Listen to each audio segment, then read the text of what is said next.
There's been a lot of global attention on forced labor of Uyghurs in the region of Xinjiang, but the Chinese government has found a way to evade some of that scrutiny. Our investigation found that the government had placed Uyghurs in at least 70 factories outside of Xinjiang, in at least 5 major sectors supplying Western companies, including Tesla, Crocs, BMW, and LG.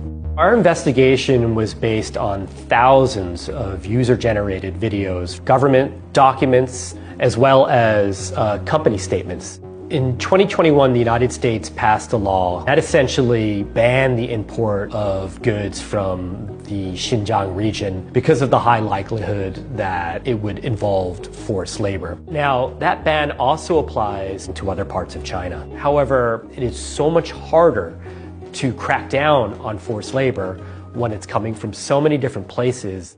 Scholars estimate there are tens of thousands of Uyghurs in these labor programs, and they fit the United Nations definition of state-imposed forced labor. The way the program works is the government has targets, and this involves state-owned human resources companies, recruitment companies, to go find Uyghurs, then match factories in other parts of China that are in need of workers.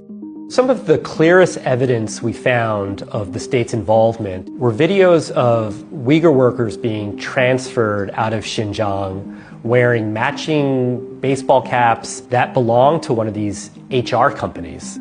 One of the factories that we looked at was a company called Hubei Hangte. We found a state-owned HR company had recruited for Hubei Hangte at least once. Meanwhile, the company's website proudly posts some of its customers, big Western auto brands. We've reached out to all the companies involved in our investigation. So far, only BMW has said that the company may be a supplier, but most others just told us that they don't accept forced labor in their supply chains and did not address our findings directly. The Chinese government says it needs to help lift people out of poverty in Xinjiang. In a response, the Chinese embassy in Washington denied that forced labor is used in Xinjiang.